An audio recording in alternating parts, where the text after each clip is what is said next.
पूर्णमदः पूर्णमिदं पूर्णात् पूर्णमुदच्यते पूर्णस्य पूर्णमादाय पूर्णमेवावशिष्यते। ओम शांति शांति शांति। नमस्कार मित्रों, आज के वीडियो में हम बृहदारण्यक उपनिषद के दूसरे अध्याय के तीसरे ब्राह्मण का जो 5वां मंत्र है उसका पाठ करेंगे। तो आइए देखते हैं कि ये मंत्र क्या कहता है। तो जो मंत्र वह कहता है, अथामूर्तम प्राणश्च यशश्च अयम अंतरात्मना आकाशः, अर्थात अब अमूर्त है जो प्राण और इस अंतरात्मा में आकाश है। एतद अमृतम एतद यत् एतत् त्यत्, अर्थात यह अमृत है, यह साथ है, यह अलग है।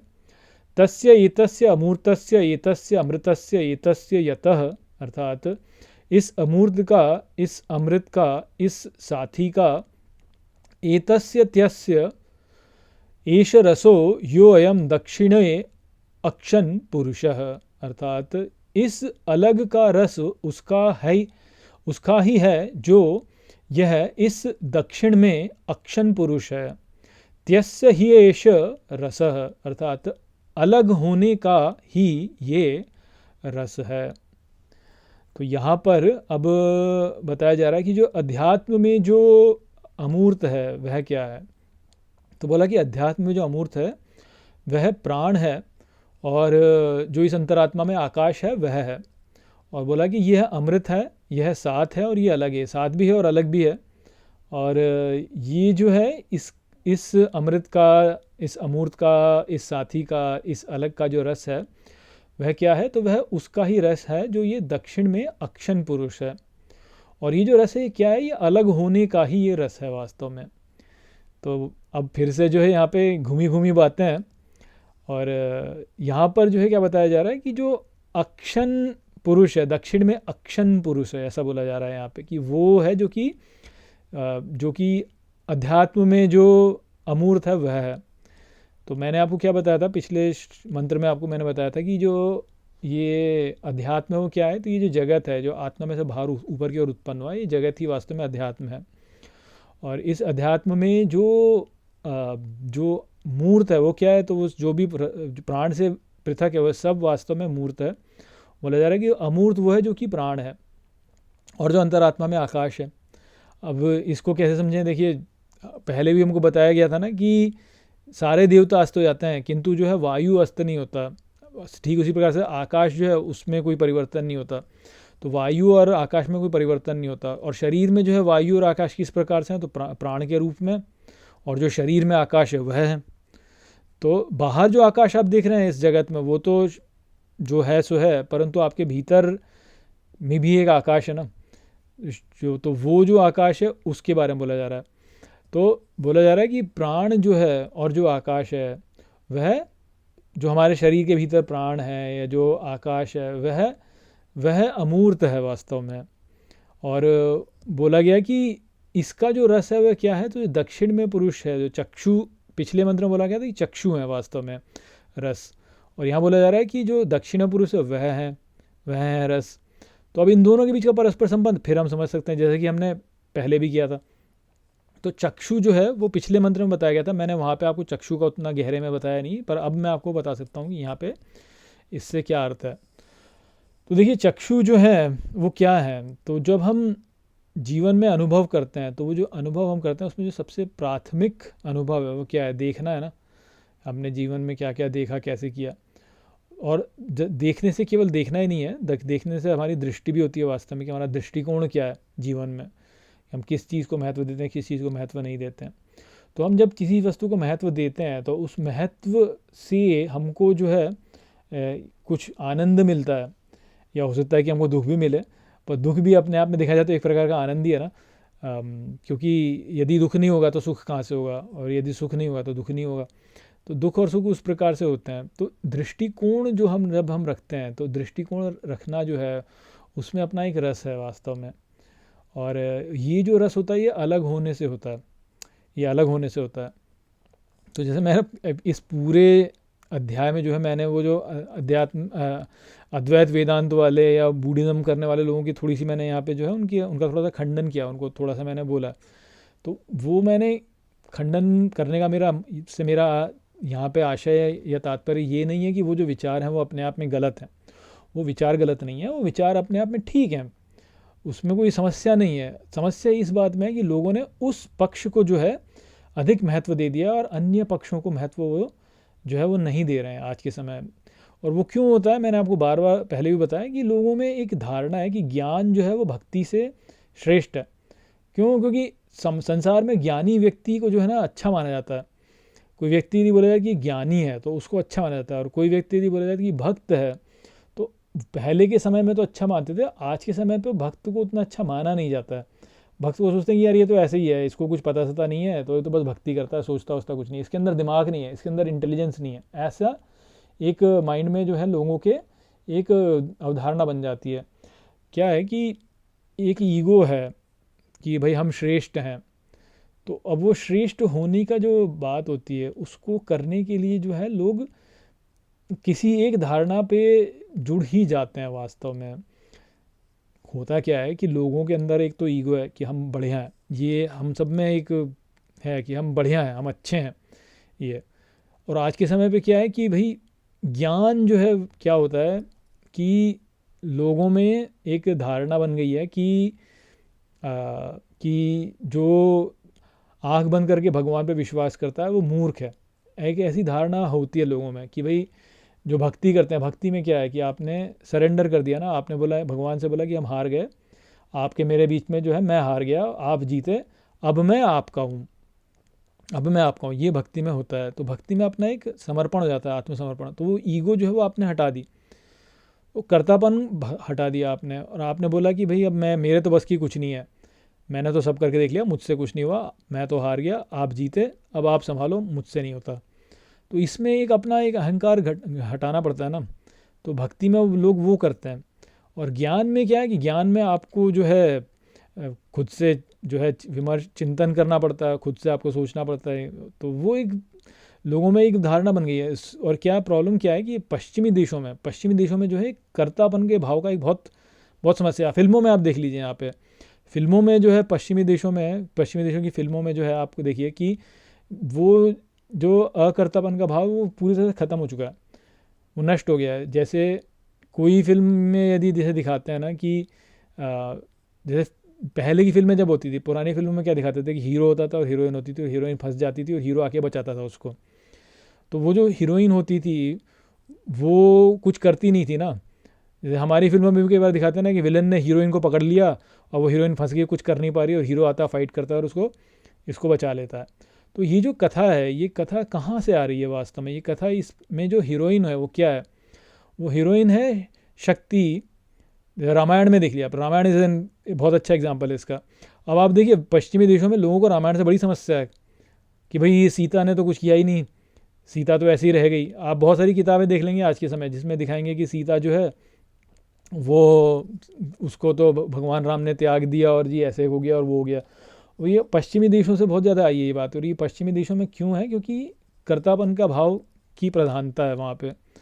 तो ये जो कथा होती थी, इस कथा का में जो इसका सार यदि आप समझे तो सार क्या है इसमें? इसका सार ये है कि जो हीरोइन है वो कौन है? हम लोग हैं वास्तव में। जो भक्त है वो हीरोइन है, जो कि जो है जिसको कि जो है राक्षस ने पकड़ लिया था, जकड़ लिया था। तो उस कारण में उसकी ईगो, राक्षस क्या है? ईगो। हीरोइन कौन है? भक्त। और हीरो कौन है? भगवान। तो भगवान जो है वो, जब भक्त जो है वो बोलता है कि भगवान मैं आपका हूँ, तो हीरोइन ने बोला भगवान से कि मैं आपकी हूँ, और फिर भगवान बचा लेते हैं ईगो का नाश करके। तो ये कथा है वास्तव में। ये कथा का जो मूल है वही है, और इस चीज़ को भूल चुके हैं पश्चिमी देशों में, पूरी तरह भूल चुके हैं। उनकी जो ट्रेडिशनल कथाएं हैं उनमें भी ये बात नहीं रही है आज के समय। जैसे अभी जो इनकी स्नो वाइट आ रही है, स्नो वाइट मूवी देखिए आप, तो उसमें क्या दिखाया कि वो स्नो वाइट जो है वो ईविल क्वीन से आके जाके लड़ती है, खुद जाके लड़ती है। बहुत सारी उनकी फिल्मों में आप देखेंगे ये जो स्टोरी है ना, इसको उल्टा कर दिया उन्होंने कि हीरोइन अपने आप को स्वयं बचाती है। ये है वहाँ पे अब पश्चिमी देशों की कथाओं में। तो क्यों है वो? कि भाई कर्तापन का भाव कि मैं करता हूँ, मैं कर सकती हूँ। हाँ, लड़की जो है वो लड़की जो है किसी लड़के से कम नहीं है, लड़की अपने आप को खुद बचा सकती है। तो वो एक भाव है, उस कारण से। अब उनकी जो सोच है उसके पीछे का एक कारण है कि भाई जब स्टोरी को ठीक प्रकार से नहीं समझा तो होता यही था कि क्योंकि स्टोरी को ठीक प्रकार से नहीं समझा, इस कारण से होता यही था कि भाई जो है लड़की जो है उसको लड़कों से कम समझा जाने लगा, जबकि ऐसा है नहीं वास्तव में। रामायण में देख लीजिए, अध्यात्म रामायण यदि आप देखें हैं तो अध्यात्म रामायण में तो यही बताया गया ना, सीता क्या बोलती है कि भाई राम ने कुछ नहीं किया, जो भी किया मैंने ही किया है। क्यों? क्योंकि राम की शक्ति मैं हूँ, राम की शक्ति मैं हूँ और मैं ही हूँ जो कि जिनके द्वारा राम ने बचाया। तो ये जो बात है इसको समझ नहीं रहे हैं यार लोग, ये बात मिस हो जाती है। इस कारण से लोग सोचते हैं कि स्त्री तो जो है वो तो इन्फीरियर है और पुरुष जो है वो सुपीरियर है, जबकि वास्तव में ऐसा नहीं है। वास्तव में तो हम सभी जीव जो हैं सभी वास्तव में स्त्रियां हैं भगवान के सामने। तो कोई पुल्लिंग वाला व्यक्ति वो भी वास्तव में भगवान के आगे स्त्री है, क्योंकि वो भक्त जो है वो हीरोइन है वास्तव में, वो हीरोइन भक्त है वास्तव में, जिसको कि जो है भगवान आके बचा रहे हैं। तो ये बात जो है ये समझते नहीं है लोग, इस कारण से लोगों के अंदर ये होता है कि नहीं ये हम करेंगे। तो ज्ञान को इसलिए महत्व देते हैं और भक्ति को महत्व नहीं देते। तो क्योंकि ये ऐसा हो गया है इस कारण से वो ज्ञानी वाली अवस्था चाहिए। अब वो ज्ञानी वाली अवस्था में क्या है, तो वो भगवान वाली अवस्था होनी पड़ेगी। फिर वो ज्ञानी वाली अवस्था कौन सी होती है, तो भगवान वाली अवस्था, भक्त वाली अवस्था नहीं, भगवान वाली अवस्था। तो भगवान वाली अवस्था क्या है कि जो दृष्टा है, केवल जो केवल दृष्टा है। तो अब वो केवल दृष्टा है तो उसमें रस नहीं है ना। देखिए हमारी अवस्था भगवान के संबंध में कौन सी है, तो भगवान के संबंध में हमारी अवस्था क्या है कि भगवान है हीरो और हम हैं हीरोइन। तो हीरो को रस देती है ना हीरोइन, जैसे रास पंचाध्यायी में भगवान जो है उनको रस देने के लिए गोपियाँ आई हैं ना।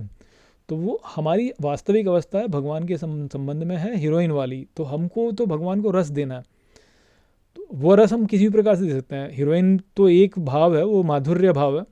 कोई और भाव भी हो सकता है, जैसे हनुमान जी का जो है वो वीर भाव है, तो उसमें हम दास हैं वास्तव में भगवान के। अर्जुन जो है वो उनका साख्य भाव है, उसमें भी हम वास्तव में भगवान का ही अनुसरण कर रहे हैं। तो हम वीर भाव से उस प्रकार से भी भगवान को रस दे सकते हैं। परंतु जो बात है वो ये है कि जीव होने के नाते हमारा जो कर्तव्य है भगवान के प्रति वह है रस देने का। और कुछ हम में से ऐसे हो सकते हैं जो कि भगवान को शांत रस दे करके जो है भगवत प्राप्ति कर लें, परंतु वो जो है उसमें होगा क्या, उसमें होगा यह ही कि हम भगवान में विलीन हो जाएंगे फिर, और फिर वहाँ कोई रस नहीं है, उसमें कोई रस नहीं है। जैसे मीठे को चखने के लिए हमको क्या करना पड़ता है, हमको मीठे से अलग होना पड़ेगा ना। यदि हम खुद ही शक्कर बन जाएंगे तो हम मीठा को कहाँ चखेंगे, हम चख ही नहीं सकते मीठे को, हम चख नहीं सकते मीठे को। तो वो हमको बात समझनी है। तो यहाँ पे क्या बोला कि वो रस क्या है, अलग होने का रस है वो। तो अलग होने का रस कैसे है कि अलग होने का रस ऐसे ही कि हम और भगवान यदि एक ही हो जाएंगे तो उसमें रस नहीं रहेगा, परंतु हम और भगवान यदि अलग अलग रहेंगे तो फिर उसमें रस उत्पन्न होगा। तो तभी इसमें बोला दक्षिण पुरुष। दक्षिण पुरुष क्या है, दक्षिण क्या होता है, राइट साइड, और वाम क्या होता है, लेफ्ट साइड। तो हम तो हो गए वाम साइड, जीव हो गया वाम साइड, जीव हो गया शक्ति वाम साइड, जो वाम भाग हो गया, और भगवान हो गए दक्षिण भाग, दक्षिण पुरुष। तो दक्षिण पुरुष है वो। और दक्षिण में अक्षन पुरुष बोला है, दक्षिण में अक्षन पुरुष। तो अक्षन है अक्ष। तो अब यहाँ पे कई बार लोग अनुवाद करते हैं अक्षन अर्थात जो हमारी राइट आई है, राइट आई वाली बात नहीं है यहाँ पे। अक्ष अर्थात जो कि बीज है, मैंने आपको पहले भी बताया था। अक्ष यानी बीज। अक्ष अर्थात जो क्षय नहीं होता, जो नष्ट नहीं होता।